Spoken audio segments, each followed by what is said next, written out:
Hello and welcome to another episode of Unorthodox, and this is no more a podcast. Okay, this is not a podcast. I'm so happy যে এটা আমি অনর্থকাস্ট রাখিনি নাম।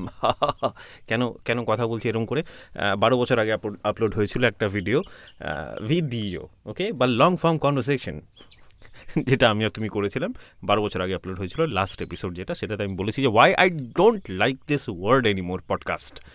ওকে, মানে podcast everything is podcast, everybody is podcast, হ্যাঁ, সব কুছ podcast. I am not podcast, I am not সব কুছ। তাই সেই জন্য আমরা এটাকে আর পডকাস্ট বলবো না, দিস ইজ সামথিং এলস। আমরা এখনো ক্যাটেগরি ডিসাইড করিনি, we are a category in itself, this is unorthodox baby. Okay baby. তো যাই হোক, আজকের এপিসোডে আসা যাক। তার আগে আমি এটা বলি যে ভাই কা বিজনেস, थोड़ा हेल्प, थोड़ा सपोर्ट, মানে हेल्प नहीं, हेल्प काई को मांगता है, हेल्प नहीं मांगता है, अपन मांगता है कि आप जाओ अपना कैटलॉग देखो, जो लिंक है डिस्क्रिप्शन में जाओ, एकदम बॉटमे एक तो लिंक আছে, ওখানকার ক্লিক করবা and you will get to see amazing jewellery, artificial but premium artificial jewellery. तो তোরা এত ভায়াজন আছো, তোমরা सब इतना गहना पहनते हो, गहना गिफ्ट करते हो, हमसे भी थोड़ा लेके देखो। अरे एटलीस्ट कैटलॉग तो देख के देखो, हैं, जाओ देखो और हमको बताइए, वहाँ पे मैसेज कीजिए कि ये बहुत बढ़िया है, ये हमको भेज दीजिए, हम आपको भेज देंगे विदाउट एनी डिस्काउंट। আচ্ছা ঠিক আছে, টপিকে ফিরি। আজকের এপিসোডটা কী নিয়ে ছিল জানো? দেখছো, আমি ভুলেই গেলাম কী নিয়ে কথাগুলো ভাবলাম। আমার লাবা যাবা কী ছিল বাবা? আরে বাদ দাও না, এমনি উইল ফ্রি স্টাইল কনভারসেশন। তো আমাগো রিসেন্টলি ট্রেন্ড করে এত মাথা খারাপ হয়েছিল, মানে আমার নয়, লোকজনের, এই যে সামে রানা, এলাহাবাদিয়া, এসব ট্রেন্ড, এইসব নিয়ে আমি এটার পর আমি এটা বুঝলাম যে মানুষের আসলে ইম্পর্টেন্ট জিনিস নিয়ে ইম্পর্টেন্ট জিনিস কখনো ট্রেন্ড হয় না, তাই না? কখনো ট্রেন্ড হবে না যে প্রত্যেক দিন দেশে 80টার উপর রেপ হয়, কোনো দিন এটা ট্রেন্ড হবে না যে দেশের কিছুদিন আগে আমাদের সৌমিত্র একটা ভিডিও আপলোড করেছিল, যেখানে ও বাঁকুড়ার একটা জেলা দেখালো, গ্রাম দেখালো, যেখানে জল পাওয়া যাচ্ছে না, যেখানে মানুষ মাটি খুঁড়ে এই সময়ে, যখন তো গরম পড়েনি, তো এই সময়ে গোটা গ্রামে একটা মাত্র কল আছে, যেখানে প্রচুর লম্বা লাইন হয় এবং সেখানকার জলটাও কিন্তু খুব একটা মানে ভালো নয়। যাই হোক, তো এরা কী করে, একটা জলাধার, তার পাশে মাটি খুঁড়ে সেখান থেকে জল যেটুকু মাটি দিয়ে ভেতর থেকে উঠে আসে সেইটা নেয়, এবং এটা বলছে গরমের সময় তো আরও খারাপ হয়ে যায় অবস্থা। অ্যান্ড মানে তুমি দেখো সৌমিত্রর, আমি পারলে ওই লিঙ্ক দিয়ে দেবো ডিসক্রিপশনে। তো মানুষের এগুলো তো কোনো প্রবলেম নেই, মানুষের এটাতে রাগ হয় না যে, বা রাগ হলে থিতিয়ে যায় যে দেশে এতগুলো রেপ হচ্ছে, বা কুম্ভ মেলার নামে মানুষ ধর্ম করতে গিয়ে কত মানে আমি খুব একটা ধার্মিক মানুষ নই, খুব একটা নয়, একেবারেই নই, বাট কারোর ধর্ম নিয়ে আমার কোনো সমস্যা নেই, না ইসলাম, না হিন্দু, না ক্রিশ্চিয়ানিটি, না এনিথিং, না দাওইজম, না আরও কত ইজম আছে, আমরা খালি এই কয়েকটা ইজম নিয়েই কথা বলি। তো যতগুলো ইজম আছে, I don't have any problem with anyone, you can do whatever you want to do, I will do what my tests are asking me to. তো আমার টেস্টে, আমার মুখে রুচি হয় না মাংস, যেমন সেরকম ধর্ম রুচি হয় না। তো যাকে তো আমি কিন্তু সেটা নিয়ে কোনো চাপ নিই না। কিন্তু এই যে কুম্ভ মেলাতে মানুষ যাচ্ছে এবং ওখানকার মানুষের যা অবস্থা, তাই না? আমি শুনছি 300 কিলোমিটার পর্যন্ত নাকি traffic jam, which sounds impractical to me, so I don't know the reality of that. কিন্তু ট্রেনে, বাসে, রাস্তায় যেভাবে, দিল্লিতে তো মানে মানুষ চাপা পড়ে মরে গেল, দিল্লি স্টেশনে, কুম্ভ মেলা তো ছেড়ে দাও। তো I am not criticising anyone about this, but ব্যাপারটা হচ্ছে যে এরকম একটা বড় ঘটনা যখন ঘটছে কুম্ভ মেলার মতো, তখন তো সরকারগুলো বলতে আমি কিন্তু কোনো BJP, Congress, I don't care about anything, তো মানে যেই আছে ক্ষমতাতে, তার তো দায়িত্ব সেফলি জিনিসটাকে কন্ডাক্ট করা, তাই না? ম্যানেজ করার জন্যই তো আমরা এদেরকে বসাই, আমাদের চাকরি করছে এরা, যারা পলিটিশিয়ান তারা তো চাকরি করছে আমাদের, আমরা তাদেরকে একটা তাদের কাজ আমাদের সার্ভিস প্রোভাইড করা, আমাদের সিকিউরিটি দেওয়া, এবং কিছু কিছু কাজ যেগুলো ওদের আছে যেগুলো ম্যানেজ করা। আর মুখ্যমন্ত্রী বা প্রধানমন্ত্রীর কাজই তো ম্যানেজ করা, সে তো আর কোনো সিদ্ধান্ত নেয় না, যে সে তো আর জল বিভাগের এক্সপার্ট নয়, সে কোনো ধরো ক্রাউড ম্যানেজমেন্টের এক্সপার্ট নয়, সে সেই সমস্ত মানুষদেরকে ওখানে এমপ্লয় করবে যে তুমি দেখো, তাই না? তো সেটা করতে পারছে না যারা, তাদের কোনো মানে কী বলবো, সেটাকে নিয়ে কতটুকু কথা হচ্ছে, কিন্তু কোনো একজন একটা বাজে বা ভালো তার টেস্ট অনুযায়ী, how can you tell me what joke is funny and what's not? It's subjective thing. যেন তুমি বলতে পারো না যে তোমার আমার গলার আওয়াজটা খারাপ লাগে যদি, তাহলে তুমি বলতে পারো না যে I should not be speaking on the mic. তোমার ভালো লাগে না, তাই না? তোমার খারাপ লাগে, তোমার কানে অসুবিধা রয়েছে, আমার গলা শুনতে অসুবিধা হচ্ছে, মানে তোমার কান খারাপ নেই, তোমার চয়েস ওটা, दैट्स योर ट्रुथ, तुम्हारा सत्य है वो, है ना? अपने सत्य को लेके खुश रहो ना भाई, या दुखी रहो, जो भी है तुम अपना अपना देखो। কিন্তু কেউ একজন একটা ক্র্যাশ জোক ক্র্যাক করেছে যেটা আমি নিতে পারছি না বা আমার টেস্ট অনুযায়ী হচ্ছে না, তো সেটার জন্য তাকে অ্যারেস্ট করা, গোটা মানে ইউটিউব ইন্ডিয়াকে একটা টেনশনে ফেলে দেওয়া। ইউটিউব ইন্ডিয়া নয়, অনলাইন, মানে যারা মজা করছে না এইভাবে যে হ্যাঁ এদের জব্দ করা হোক, এরা কারা জব্দ করা হোক কথা বলছে জানো তো? যারা জেলেস, যে এরা এত পপুলারিটি পাচ্ছে কেন এইটুকু বয়সে, আমার বয়সে তো আমি পাইনি, আমাদের কেউ পাত্তা দেয় না।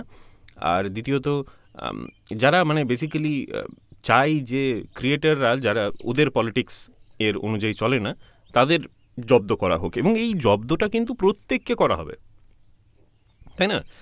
এই ট্রেনটা চলে যাবে, আমরা দুদিন পর এলাহাবাদিয়া কী করেছিল ভুলে যাব, বা সামেরানা কী বলেছিল ভুলে যাব, we will start talking about something else.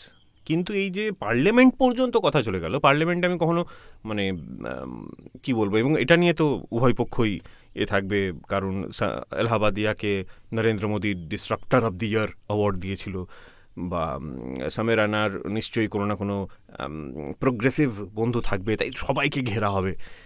তো এই সব করতে গিয়ে একটা নতুন নিয়ম চলে আসবে যে এবার থেকে রেগুলেট করা হবে, একটা নতুন মিনিস্ট্রি খোলা হবে, বা ইনফরমেশন অ্যান্ড ব্রডকাস্টিং যে মিনিস্ট্রি আছে তার মধ্যে এটা ঢুকিয়ে দেওয়া হবে, দিয়ে আমাকে বলা হবে যে তুমি এরপর থেকে সরকারের বিরুদ্ধে কিছু বলতে পারবে না, বা আমি যাই বলবো সেটাকে ওরা ওই আইনের মধ্যে ঢুকিয়ে দেবে, এবং আমাকে এটার জন্য সেন্সার করাবে। এটা নিয়ে তো মাথা খারাপ হয়ে আছে আমার, যে আমি সালা লাইফে কিতনা কিতনা কাম করনা है अपन को, তো সেগুলো যদি করতে না পারি।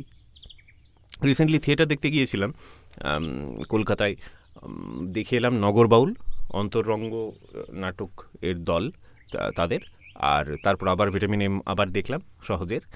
তো অন্তরঙ্গ যখন দেখছিলাম, এত পলিটিক্যাল কমেন্ট্রি, এবং not just commentary, they are quoting people, যেগুলো কখনোই এতে হতে পারে না, মানে সিনেমাতে বা তুমি কোনো ওয়েব সিরিজে কোথাও দেখতে পাবে না, because they don't want to get in trouble, তাই না? তারা, কারণ তাদের অনেক টাকা হয়তো ঢেলে দেওয়া হয়েছে, তারা এক্সপেক্টেড টু, মানে একটা সিনেমা বা সিরিজ যদি হয়তো এটা কোটি কোটি টাকা খরচা হয় সেটা বানাতে, তো যদি সরকার থেকে ওটাকে ব্যান করে দেওয়া হয় বা কোনো রকম ওটার বিরুদ্ধে কিছু হয় যেটাতে ওটার স্ট্রিমিং বন্ধ হয়ে যায়, বা যাই হোক কোনো একজন অ্যাক্টরের কাজ বন্ধ হয়ে গেল, ডিরেক্টরকে ব্যান করে দেওয়া হলো, যেটা বাংলাতে কিছুদিন আগে আমরা এখনও দেখছি, ওটা ওই ঝামেলাটা আমি জানি না, বাংলা সিনেমা নিয়ে আমি অতটা ঘাঁটাঘাঁটি করি না, করতে হবে।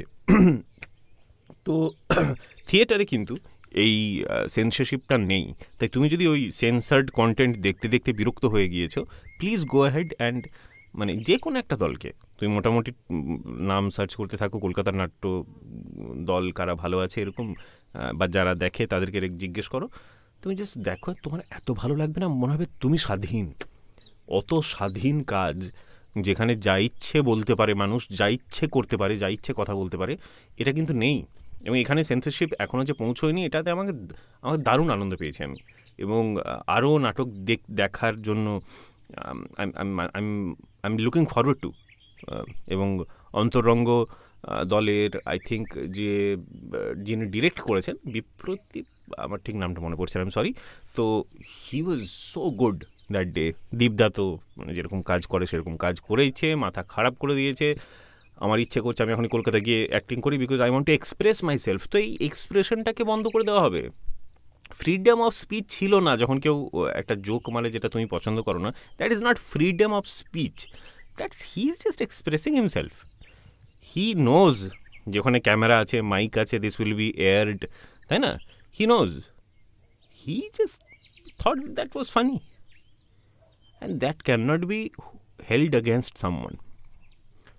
আমি যদি আজকে তোমাকে কেউ মনে করো এক থাপ্পড় মারলো, তাতে আমার হাসি পেয়ে গেল, হ্যাঁ, সিচুয়েশানটার ট্র্যাজেডির মধ্যে যে কমেডি সেটা আমি দেখতে পেলাম, তো তুমি আমাকে অপছন্দ করতে পারো এটার জন্য যে তোমার কষ্ট হলো, আমি সেটা বুঝলাম না। I am an insensitive person at that moment, yes, but I have an angle যেখান থেকে ওই সিনটাকে কমিক দেখাচ্ছে, and I should help you after that. I understand that I should not have laughed, but I just found it funny. That's why I laughed. And আমার মনে হয় সামে রানার যেটাকে dark comedy যেটাকে বলে দিচ্ছে সামে, বলে দিচ্ছে না, বলছে বটেও কিছু ক্ষেত্রে, এইটা সেটার পার্ট নয়। This is just awkward.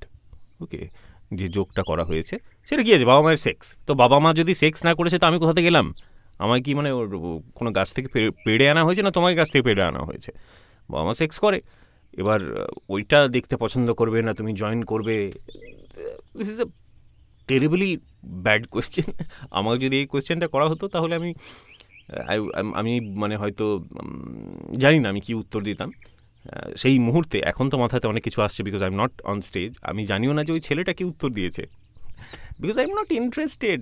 India's goat latent is something যেটা রিল মাঝে মধ্যে চোখের সামনে আসতো, দুটো তিনটে দেখে নিতাম, ছেড়ে দিতাম, because I think Samay is a very talented person, মানে he is a very good writer, he writes jokes very well. And এটা কিন্তু মানে যদি এই ঘটনাটাতে he is not getting cancelled, যেরকম ক্যান্সেল কালচার যেটা আমাদের রয়েছে, যদি সেটা না হচ্ছে, তাহলে ইউল সি যে জাকির খান বা ইভেন আমি বলবো তন্ময় ভট্ট, এরা যে জায়গায় পৌঁছেছে through comedy, Samay Raina is going to break that ceiling and reach somewhere else. He has that potential. আর সামের বয়স কত জানো? সামের বয়স আই থিঙ্ক 23-24 কিছু একটা হবে, খুব বাচ্চা ছেলে, যদিও আলাহাবাদিয়া সেটা নয়, এবং বাচ্চা ছেলেটা ওর কোনো মানে কি বলবো, মানে উই ক্যানট সে দ্যাট বাচ্চা ছেলে ছেড়ে দাও, দ্যাটস ওকে, ছেড়ে দেওয়া ঠিক নয়, কিন্তু এইভাবে হ্যারাসমেন্ট, এই যে কোন কোন স্টেট থেকে আসছে, আমি মানুষকে মানে মানুষ খুন করে রেপ করে ঘুরে বেড়াচ্ছে, কিন্তু মানে তাদেরকে এতটা তাড়াহুড়ো করে তাদেরকে সমন পাঠানো, তাদেরকে স্বতঃপ্রণোদিতভাবে এফআইআর করা, এসব পুলিশে এই কাজগুলো করে না, কিন্তু এদেরকে করছে, কারণ দিস ইজ রিয়েলি মানে हमारी संस्कृति पे बात आ गई है। अबे संस्कृति पे बात आ गई है तो अपने दोस्त को मादर बोलना बंद करो, बहन बोलना बंद करो, है ना? বন্ধুকে সুরে বাচ্চা বলাটা একটা মানে একটা কুলনেস, হ্যাঁ, কি ছেলে কত রকম ইউ নো, তো এইগুলো বন্ধ করো, সেইখানে চলবে। আই ক্যান ডু এনিথিং, কিন্তু I can do it on camera. কেন ভাই? যাই হোক, এটা নিয়ে মানে এবার র্যান্ট হয়ে গেল এতক্ষণ ধরে, বিকজ আমি ভুলে গিয়েছিলাম যে আমি কী নিয়ে কথা বলবো, তাই what ever I had on top of my mind I drug out. And কালকে আমার মনে পড়েছে এখন আমি কী নিয়ে কথা বলবো ভেবেছিলাম, তো সেটা নিয়ে কালকে হবে, হোয়াট ইজ নো প্রবলেম। হ্যাঁ, একই দিনে হাজার রকমের কথা না বলাই ভালো। আজকের টপিকটা কী ছিল? You guess, you decide, you write in the title and I will change the title. Okay, the first comment about the title is getting on the title, and till next day, hopefully, bye bye. This is not a podcast, this is Unorthodox.